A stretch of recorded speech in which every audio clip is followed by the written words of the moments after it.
Emily tightened the strap on the diaper bag slung over her shoulder, her arms aching from carrying her infant son, Liam. The airport buzzed around her, a blur of tired travelers, blinking departure screens, and the low hum of announcements echoing through the terminal. Her feet were heavy, her eyes stinging from lack of sleep. Liam stirred against her chest, his tiny fists curled under his chin. She kissed the top of his soft head, whispering a silent prayer that he would sleep through the flight. Gate 27 was boarding. She shuffled forward with the other passengers, eyes on her boarding pass. Seat 14B. Middle row. She sighed. Inside the plane, she navigated the narrow aisle carefully, bumping only once into a businessman's briefcase. When she reached her row, her heart sank. Window seat taken. A sharply dressed man sat in the aisle seat, checking something on his phone. Expensive watch. Tailored suit. Jaw tight. Everything about him said, "Don't talk to me." Emily offered a tired smile. "Hi, I think I have the middle seat."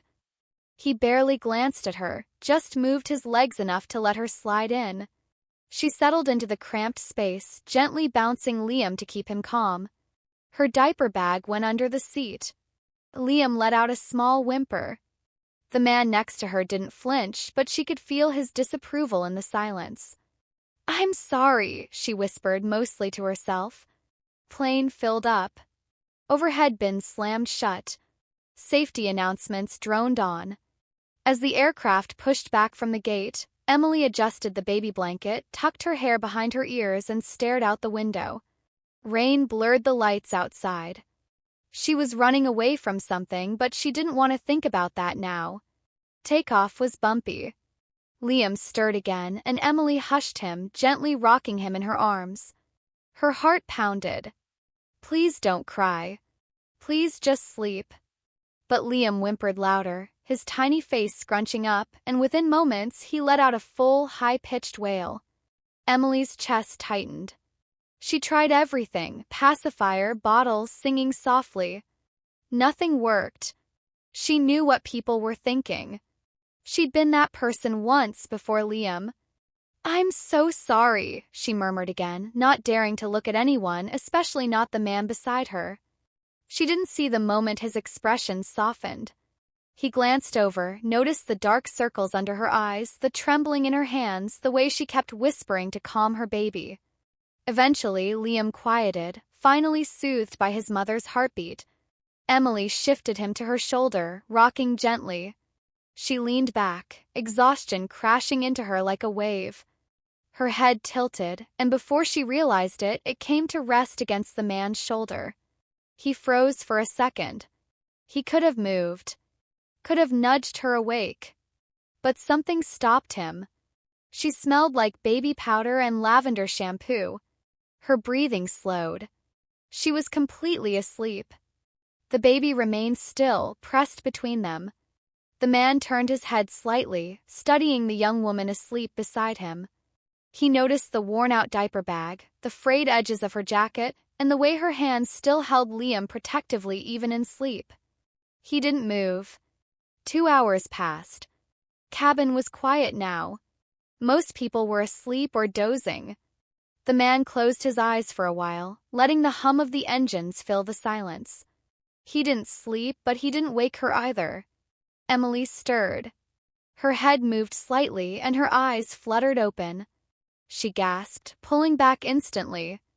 "Oh my God, I'm so sorry," she said, flustered, her voice low and panicked.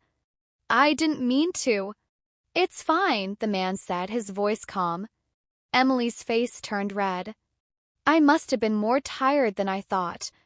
"Clearly," he said, glancing at her, then at Liam, who was still asleep.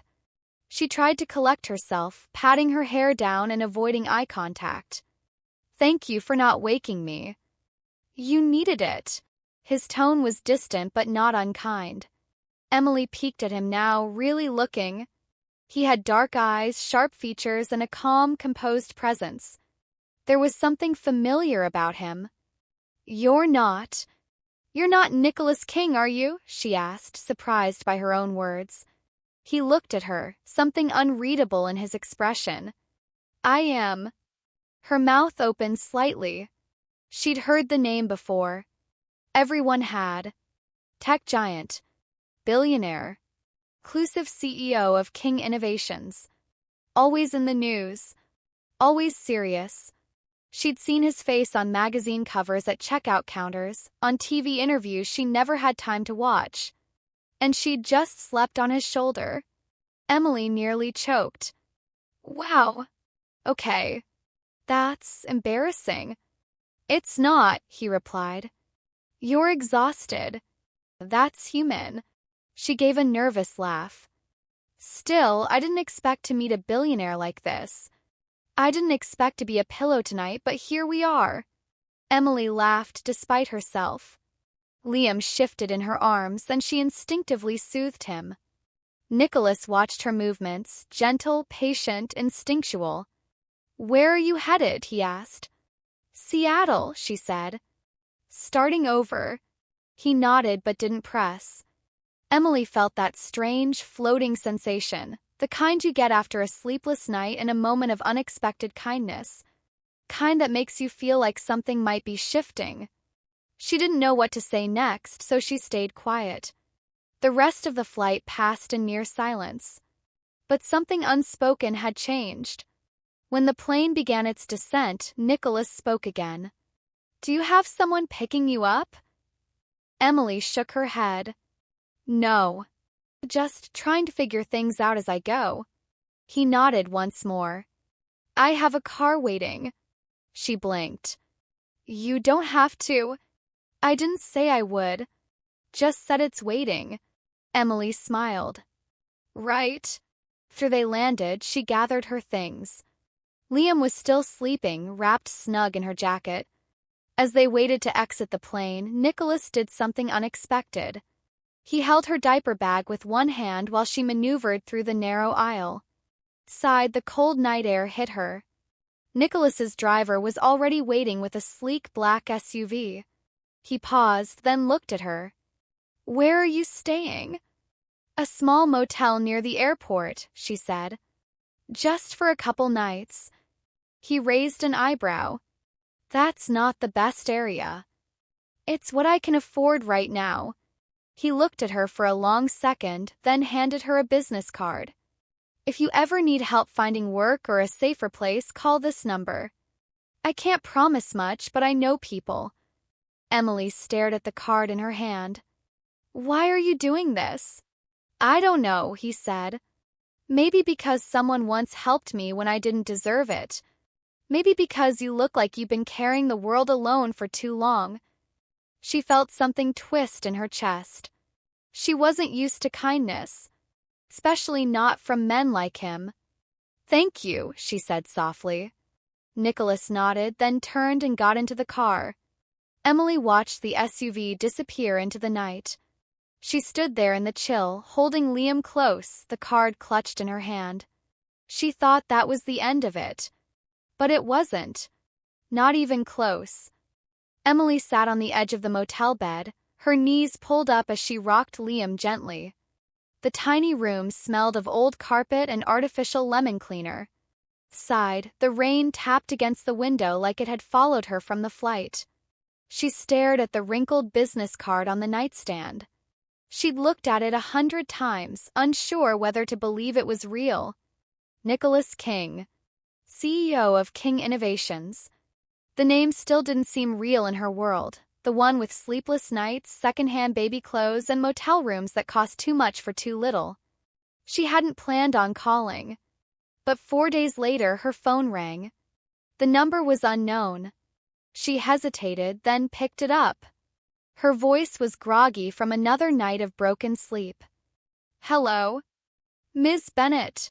A polite voice, female, professional. I'm calling on behalf of Mr. Nicholas King. He asked me to reach out regarding a job opportunity. Emily sat up straighter. I'm sorry, what? You're invited to a preliminary interview tomorrow morning at the King Innovations headquarters. If you're available. She blinked. There must be a mistake. There isn't, the woman said. Nicholas King personally requested this invitation.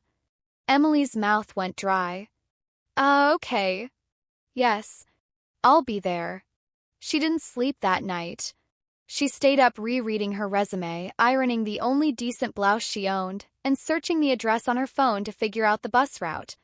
Liam slept peacefully for once, as if sensing his mother needed just a little mercy. The next morning, Emily stood in front of a tall glass building that reached into the clouds. Her reflection looked out of place in the mirrored doors, plain clothes, tired eyes, arms wrapped around a bundled-up baby. She felt like she didn't belong. At reception, the woman behind the desk looked up and smiled politely. "You're Emily Bennett?" "Yes. I have an interview." "Of course," the woman replied smoothly. "You're expected. 11th floor. Mr. King will see you shortly." Emily's stomach twisted. Mr. King himself? She had assumed it would be someone from HR. She shifted Liam in her arms and nodded. The elevator ride felt like it lasted forever. When the doors opened, she stepped into a quiet hallway with soft lighting and artwork she didn't understand. A man in a suit greeted her and led her to a boardroom with a long table of polished wood and high-backed chairs. Nicholas was already there. He stood when she entered. "Emily." She tried to smile, nerves tightening every part of her body. "Hi. This is unexpected. I figured if I waited for you to call, I'd be waiting forever." She bit her lip. "Probably." He gestured to a chair. "Sit. You can hold Liam, it's fine." She sat carefully, adjusting Liam's blanket. Nicholas watched the baby, his expression unreadable, then turned his attention back to her. "I have a position open. Temporary executive assistant.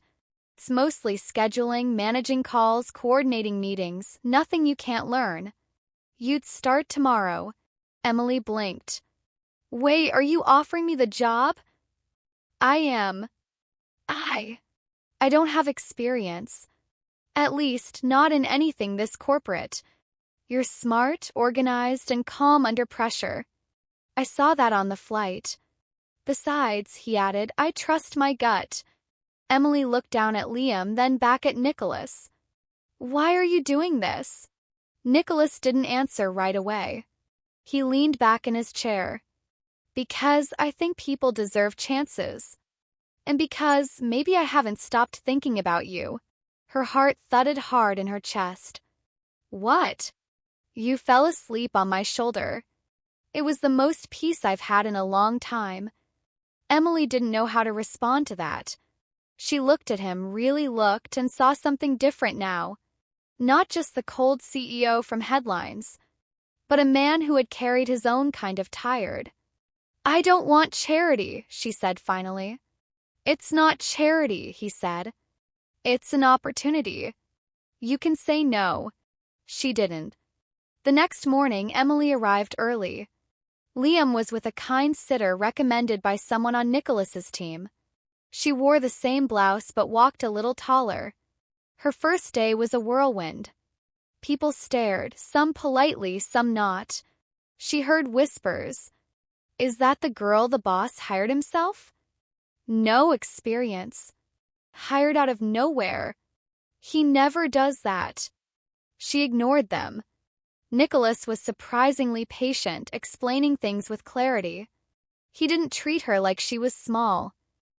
He gave her responsibility, trusted her decisions, and when she messed up once, double booking a meeting, he didn't scold her. He helped her fix it. He didn't flirt. He didn't make her uncomfortable. But he was kind. Gentle in a way she hadn't expected. Till distant sometimes, like he was holding something back. But she caught him watching her once when she smiled at something on her phone, a picture of Liam giggling in his sleep.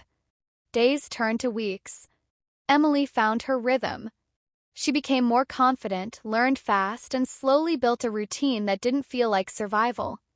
One evening, long after most employees had gone home, Emily was still at her desk finishing some last-minute emails. Nicholas walked past her office, paused, then stepped in.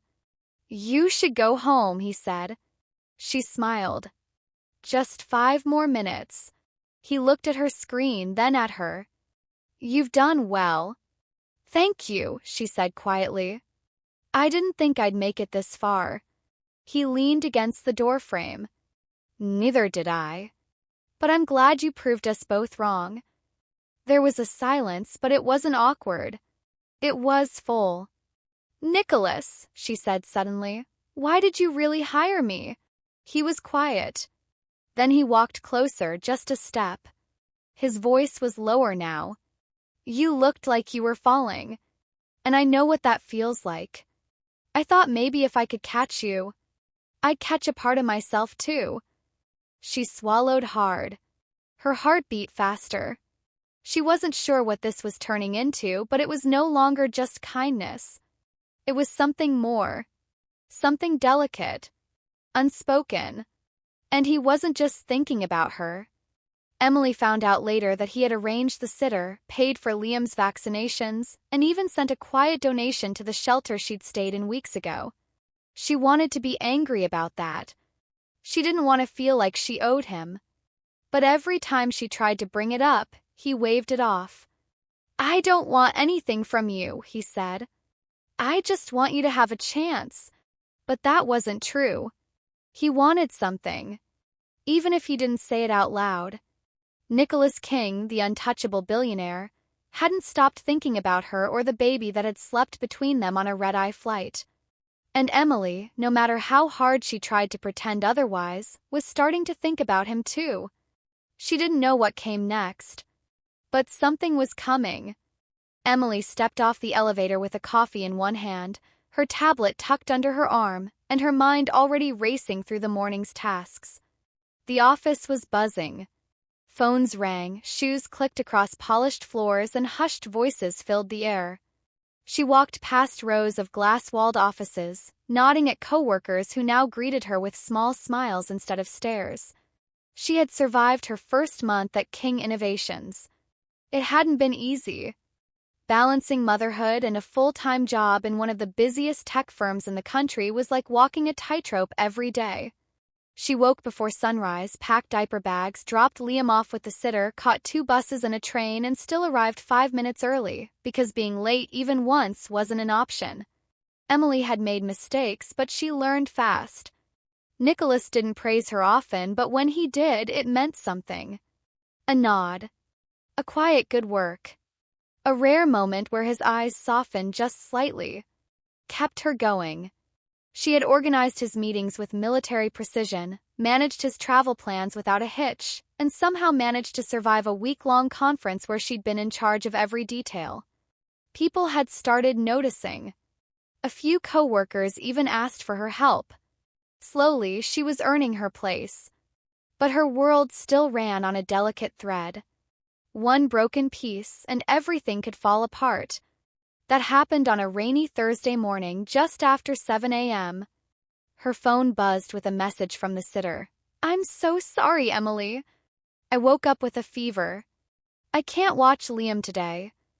Emily stared at the screen, panic blooming in her chest. No backup.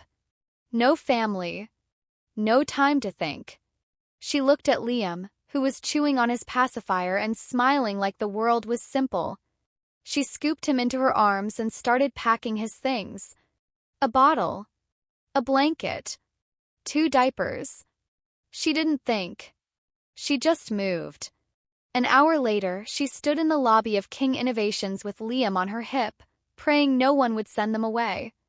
The receptionist blinked. Emily, you brought the baby? I didn't have a choice, she said quickly. I'll keep him in my office.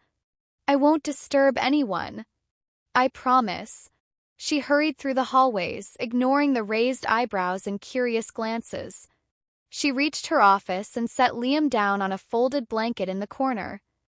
He looked up at her wide-eyed, as if he knew this wasn't part of the plan. The first hour was fine. Liam played quietly, babbling to himself. Emily managed to catch up on emails and prepare Nicholas's briefing notes. But then the phone rang. A last-minute board meeting. She grabbed her papers and rushed to Nicholas's office, Liam in her arms because she couldn't leave him alone. Nicholas was behind his desk, reading something on his tablet. "I'm sorry," she said, breathless. "I wouldn't have brought him if—" "What happened?" he asked, setting the tablet down. "Sitter's sick," she said. "I didn't have another option." Nicholas stood. He came around the desk slowly, not irritated, not surprised, just calm. He looked at the baby, who was clinging to his mother's blouse with one tiny fist. Without a word, Nicholas reached out. Emily blinked. "You want to hold him?" "I don't bite," he said dryly.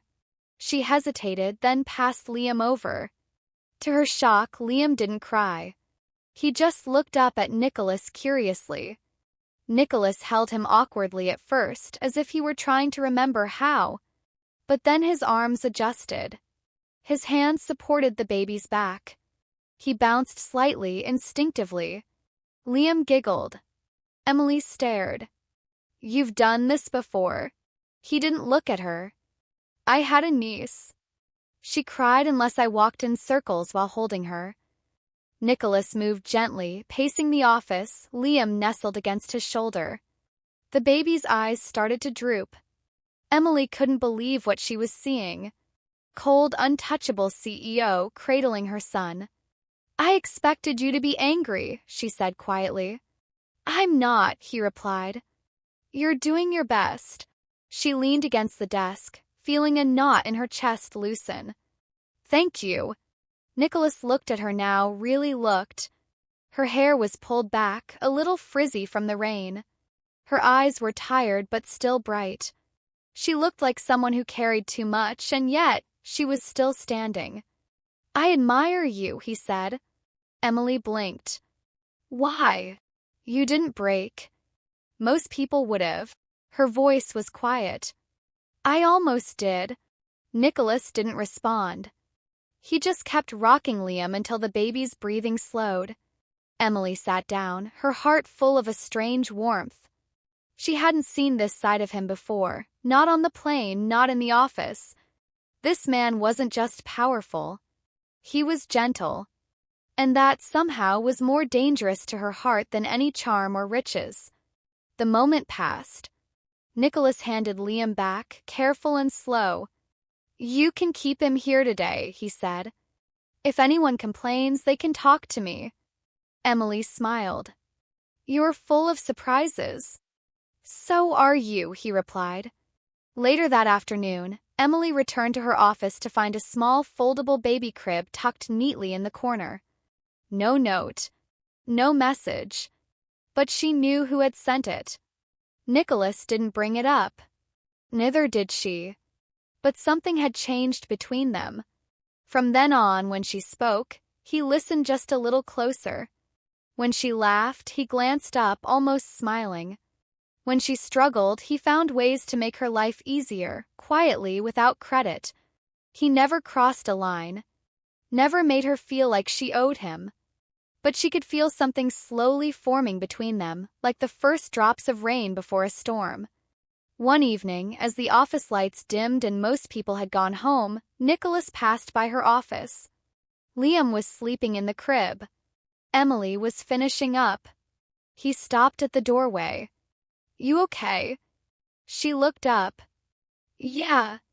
Just tired." "I get it." She looked at him, searching. "Why do you care so much?" He hesitated. "Because when I see you, I see everything I once needed. Strength. Hope. The reason to be more." Her heart caught in her throat. She didn't answer. She didn't need to. The invitation sat on Emily's desk like a question she didn't know how to answer. Thick paper, gold lettering, expensive as it looked. King Innovation's annual charity gala. Her name was printed neatly below it, handwritten in Nicholas's precise pen. She stared at it for a long time before walking into his office. "You don't have to invite me," she said. "I'm just an assistant." Nicholas looked up from his computer. "You're more than that." She folded her arms, unsure. I don't have the clothes or the money or whatever people wear to things like that. You don't need any of that, he said. Just show up. I can't leave Liam. I've already arranged a trusted sitter, he said calmly. Same woman who watched him during the last meeting. Emily narrowed her eyes. You planned this before you even told me? I hoped you'd say yes. She sighed. Why do you want me there, Nicholas? He was quiet for a moment. Then he said, because I want you to see what you look like in a room full of people who think they're better than everyone, and then I want you to prove them wrong just by walking in. That stopped her. She didn't agree that day. Or the next. But 2 nights before the gala, her friend from the shelter, Marta, showed up with a dress bag and a big grin. I heard you're going to a fancy party, she said. I never said I was going. Well, now you are, Marta replied, hanging the bag on the door. Tried on. The dress was a deep midnight blue. Simple, elegant, off the shoulder. Emily stared at herself in the mirror and hardly recognized the woman looking back. It wasn't just the dress. It was her. Saturday night came with nervous hands and racing thoughts. Marta helped her with makeup. The sitter arrived right on time. Liam reached for her when she tried to leave, and her heart cracked a little. But she kissed him softly and whispered, Mama will be right back. Side, a black car waited with a driver in a suit. Emily sat in the back, heart pounding, hands clenched tight. The gala was held at a grand hotel with chandeliers as tall as trees and music that floated through the marble halls. She stepped inside, her heels clicking softly on the floor, and instantly felt like she'd stepped into another world. Men in tuxedos, women in gowns that shimmered, laughter that sounded rehearsed, champagne glasses held like accessories. Then she saw him. Nicholas stood near the grand staircase, speaking with someone. He was in a black suit, tailored perfectly, with a quiet strength that turned heads even without trying. When he looked up and saw her, the conversation stopped. His eyes didn't leave her. She walked slowly toward him, unsure of every step. You came, he said softly. You said I wouldn't need anything else, she replied, trying to smile. You don't. He held out his arm. She hesitated, then took it. All evening, people asked who she was. Some were polite. Some weren't. She heard the whispers, she's not from here. Where's her last name? Who invited her? She tried to block it out. But Nicholas never left her side. He introduced her as his guest. He made sure she ate. He poured her a drink. When the music began and couples drifted onto the dance floor, he turned to her. Dance with me. Emily froze. I can't dance. Yes, you can. He led her gently, one hand on her back, the other holding hers. The music was slow. The lights were soft. The world melted away. She wasn't thinking about who was watching. She wasn't thinking about how she looked or what anyone thought.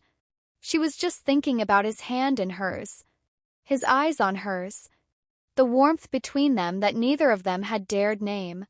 For that one moment she felt beautiful, wanted, seen. But the moment didn't last. A woman appeared from the crowd, tall and polished, with red lips and a smile that didn't reach her eyes. She walked up to Nicholas and touched his arm like she belonged there. Well, well.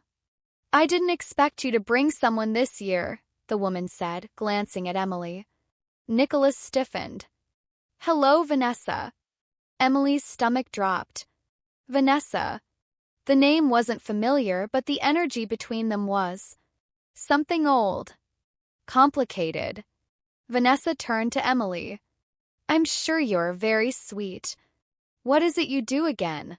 Emily swallowed. I'm his assistant. Vanessa's smile widened just slightly. Of course you are. Nicholas stepped forward. That's enough. Oh, don't be so sensitive, Nick. I'm just surprised. She's not exactly your usual type. The air chilled. She's exactly my type, Nicholas said clearly, his voice firm. Several people turned. Vanessa blinked, surprised. Nicholas took Emily's hand again and pulled her gently back toward the dance floor. The music kept playing, but Emily couldn't hear it anymore. They danced in silence.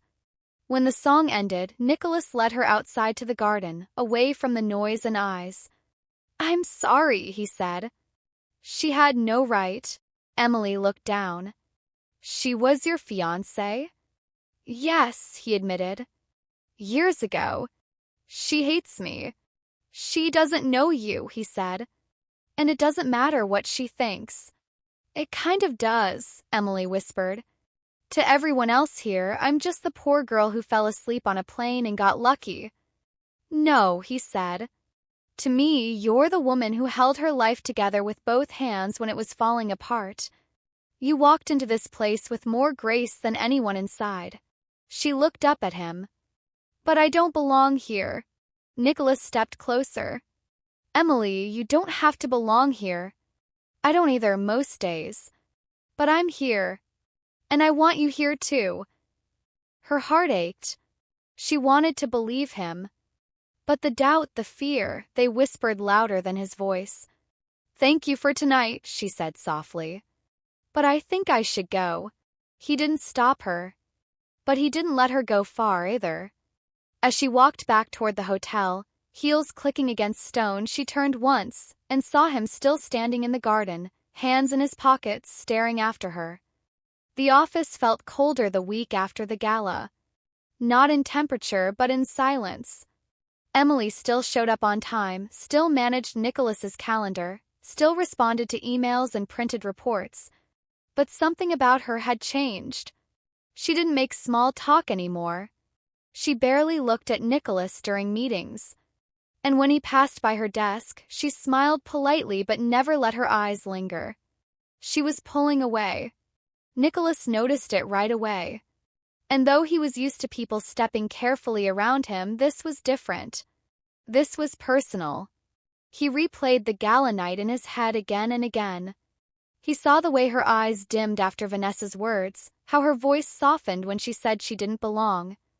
He remembered the feel of her hand in his, the way she had looked at him like she wanted to believe, but couldn't. And now she was disappearing without actually leaving. One afternoon, he stood in front of the window in his office, staring out at the skyline without really seeing it. His longtime friend and legal advisor Marcus stepped inside, closing the door behind him. "You've been staring at the same spot for 15 minutes, Marcus said. "You okay?" Nicholas didn't turn. "She's avoiding me." "Emily." He nodded. Marcus raised an eyebrow. "What did you do?" "I let someone else hurt her," Nicholas said quietly. "And I didn't stop her from walking away." "Ah. So the CEO finally realizes he's human after all." Nicholas gave a dry laugh. "You know what the worst part is? I've built walls around my heart for years. Kept everyone out. But she got in without even trying." Marcus walked over, leaned on the windowsill beside him. "You ever going to tell me what happened with Lily?" Nicholas's shoulders tensed. It had been a long time since anyone had said her name. "She was the first person I ever really loved," he said after a moment. "College sweetheart. We had plans. A ring. A date. And then one night she was gone. Drunk driver. She didn't stand a chance." Marcus stayed silent, knowing the pain had never truly faded. "I buried myself in work after that," Nicholas continued. "I shut everything out. Became someone who didn't feel much of anything. And it worked. For years it worked. Until Emily. She reminded me of everything I tried to forget. Love. Family. Life.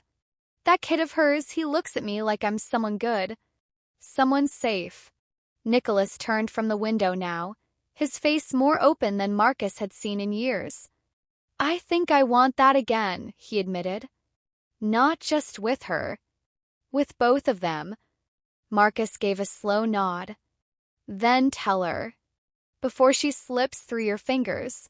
Nicholas didn't waste time. That evening, after the office had cleared out, he waited until Emily had finished packing up her things. She stepped out of her small office with Liam in her arms, his tiny body sleepy and warm against her chest. "Emily," Nicholas said softly, stepping out into the hallway. She paused, eyes wary. "Mr. King, I think we're past titles, don't you?" She didn't smile. "I'm tired. I need to get Liam home. I won't keep you long. Just 5 minutes. Please." She hesitated, then nodded. They went into his office. Nicholas closed the door gently behind them. "I need to tell you something," he began. "Something real." She didn't speak, just looked at him, waiting. "I haven't let anyone close to me in a very long time," he said. "Not since someone I loved was taken from me. I built a world where I didn't have to feel. I thought that made me strong." Emily's expression softened slightly, but she didn't interrupt. "Then I met you. You walked onto that plane exhausted and scared, but still holding your baby like the whole world rested in your arms. And I didn't know why, but I couldn't stop thinking about you after that." Nicholas took a step closer, voice lower now. "You reminded me what it means to care. And that terrified me. But I'm not scared anymore." He reached into his coat pocket and pulled out a small, folded photo. It was a picture he'd taken secretly one afternoon, Emily holding Liam by the office window, sunlight catching her hair as she smiled down at her son. She looked peaceful. Beautiful. "I want this," he said. "Not just in stolen moments. I want to be part of your life. You and Liam." Tears welled in her eyes. "I can't give you a fairy tale," he added. "But I can give you a man who's ready now. Who's all in." Emily looked down at Liam, who had fallen asleep on her shoulder. Her heart ached.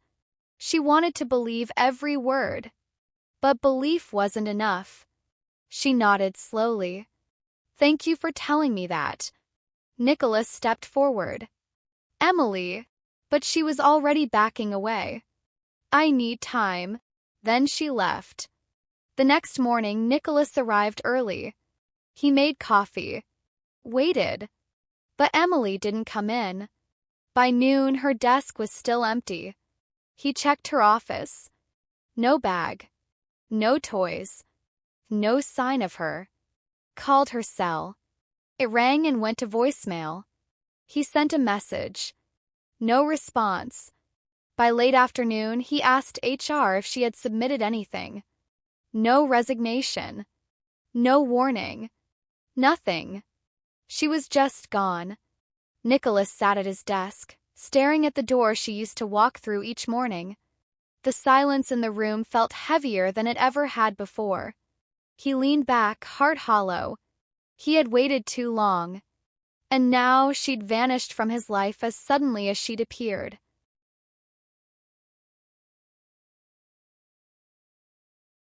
Nicholas hadn't slept in days.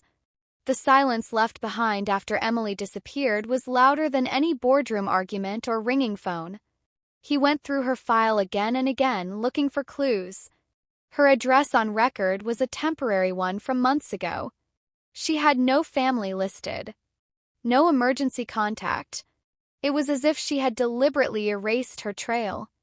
And still, he couldn't stop looking. He called Marta, the friend who had brought Emily the dress for the gala. She didn't answer at first, but when she finally picked up, her voice was cautious. "She left to protect her son," Marta said softly. "From what?" "I'm sorry, I promised her I wouldn't." "Marta, please," Nicholas said, his voice raw. "I'm not here to hurt her. I need to know if she's safe." There was a pause, then a quiet sigh. "She's staying in a small apartment just outside the city. I'll send the address. But don't go unless you're ready to hear everything." He was already grabbing his coat. The building was older, tucked into a quiet street lined with trees. It was the kind of place people went to disappear. Nicholas stood outside her door for a long moment, heart pounding in a way he hadn't felt since the night he lost Lily. Then he knocked. Silence. Then footsteps. The door opened a few inches, the chain still on. Emily's eyes widened the moment she saw him. "How did you find me?" "You didn't make it easy," he said gently. "Can I come in?" "I don't think that's a good idea. I just want talk." Emily hesitated, then slowly closed the door, unlatched the chain, and opened it again. He stepped inside. The apartment was small, clean, but quiet in a way that felt tense. A few toys sat neatly in the corner. Liam was asleep on the couch, curled into a blanket with a stuffed bear tucked under his arm. Nicholas stared at him for a moment, then turned to Emily. "Why did you leave without saying anything?" Her arms were crossed, her body tense. "Because I had to. You didn't even give me a chance." "I wasn't trying to hurt you," she said quickly. "I just needed to get away." "From who?" She looked down at the floor. "Emily, please." She took a breath. Her voice shook. "His name is Grant. Liam's father. I was young. Stupid. He was older and controlling. Didn't start out bad, but then the yelling started. Then the bruises. I thought I could fix it. I thought if I just stayed quiet it would stop." Nicholas's jaw tightened, but he didn't interrupt. "When I found out I was pregnant, I left in the middle of the night with nothing but a backpack and $50. I moved shelters, changed names, got a restraining order. I thought he was gone for good." She paused, then swallowed hard.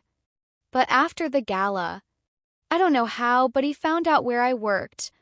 I got a letter, no return address. He said he was coming for Liam. Said if I didn't leave, he'd make sure the people around me paid for protecting me." Her voice cracked. "That meant you." Nicholas stepped forward, his voice low and steady. "So you ran to protect me? And Liam?" He looked at her for a long time. "You were never a burden, Emily." She blinked, tears forming. "I thought if I disappeared," she whispered, "he wouldn't hurt anyone else. I didn't know what else to do." Nicholas took another step, then gently reached for her hand. She didn't pull away. "You should have told me. I was scared." "I'm scared too," he said. "But I'm still here." She broke then. The strength she'd held onto for weeks shattered all at once. Tears spilled down her cheeks as she covered her mouth with her hand, trying not to sob too loudly and wake Liam. Nicholas pulled her into his arms and held her as she cried, her body trembling against him. For a long time, neither of them spoke. When the tears slowed, Emily stepped back and wiped her face. "I'm sorry," she whispered. "Don't be. I didn't want to drag you into my mess." "Emily," he said softly, "you're not a mess. You're someone who survived something awful. Someone who kept going. That's not weakness. That's strength." She looked up at him, eyes tired but softer now. "What are you doing here, Nicholas?" "Really? I came to bring you home." She opened her mouth, but he held up a hand. "Not to my house. Not to the office. I mean home. Wherever that is for you. I don't care if it's this apartment or a cabin in the woods or a room above a bakery. I just want to be where you are." Her breath caught.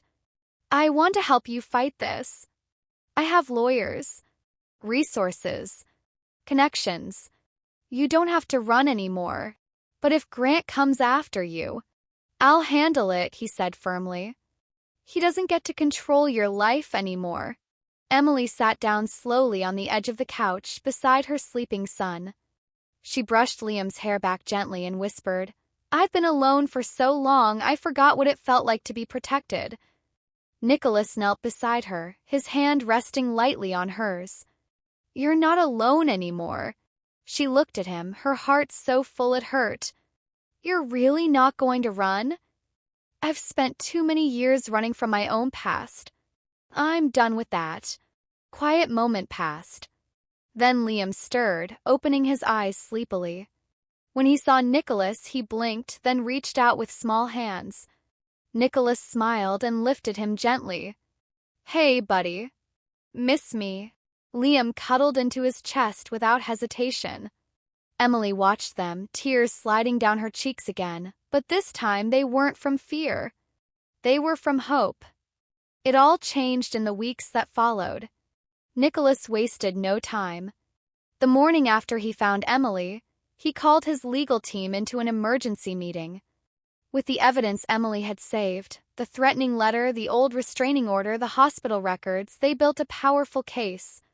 Nicholas pulled every string he had. A top-tier lawyer who specialized in domestic abuse cases took the lead. Within days, they filed for a permanent protective order against Grant. An arrest warrant followed not long after when investigators confirmed Grant had broken his previous no-contact conditions. Emily didn't have to face him. She didn't have to run anymore. For the first time in years, she breathed without fear. Nicholas stood beside her through all of it. Quiet when she needed space. Strong when she felt weak. Protective but never controlling. And Liam, sensing the shift, grew happier by the day, laughing more, sleeping better, babbling cheerfully whenever Nicholas entered the room. Emily returned to work. At first, she wasn't sure if it would be awkward, if the whispers would start, if people would stare. But the office welcomed her like she'd never left. Nicholas made it clear she was valued, both as an employee and as a person. No one dared question it. And things between them changed. He no longer stood at a distance. He smiled when he passed her desk, brought her coffee in the mornings, gently teased her about her handwriting, which he said was charmingly terrible. He carried Liam when she had her hands full and took late-night calls beside her on the floor of her apartment while the baby slept. The man who had once been cold and distant was now the warmest part of her day. They didn't talk about love. Not right away. It wasn't spoken, but it was there. In the quiet glances, the long hugs, the way Nicholas always checked if she'd eaten, the way she started keeping a second coffee mug in her drawer just for him. Then, one evening, he asked her to take a flight with him.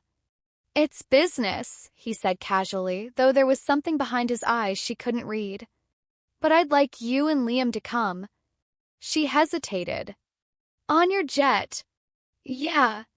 I'll have everything ready. Just say yes." She said yes. The jet was beautiful, sleek, quiet, with wide seats and soft lighting. Liam was thrilled, pointing at everything, giggling as the plane took off. Emily sat beside Nicholas, nervous but curious. Halfway through the flight, Nicholas dimmed the lights and asked if she was tired. "A little," she admitted. He opened his arm. "Then rest. Right here." She gave him a look. "Are you recreating our first flight?" "Maybe." She laughed softly and leaned in. Her head settled on his shoulder just like before, but now it felt right. Safe. Like she belonged there. The hum of the jet was calming. Liam was dozing in the small crib the crew had set up nearby. And Emily slowly let herself drift off. When she woke, the lights were still dim. The engines hummed softly. Nicholas's arm was still around her. But this time he was holding something in his other hand. A small velvet box. Her breath caught. Nicholas looked down at her and smiled. "You once said you didn't belong in my world," he whispered. "But you are my world now." He opened the box. Inside was a simple, elegant diamond ring. Nothing flashy. Nothing loud. Just beautiful and timeless, like her. "I don't want this life without you," he said. "I don't want just a part of it. I want it all. Mornings with Liam, grocery shopping, sleepless nights, baby laughter, coffee that's always too strong. I want forever, Emily. If you'll have me." Her eyes filled with tears. She didn't say anything for a second. Just stared at the man who had once been a stranger on a plane and now knew her better than anyone. Then she smiled. "Yes," she whispered.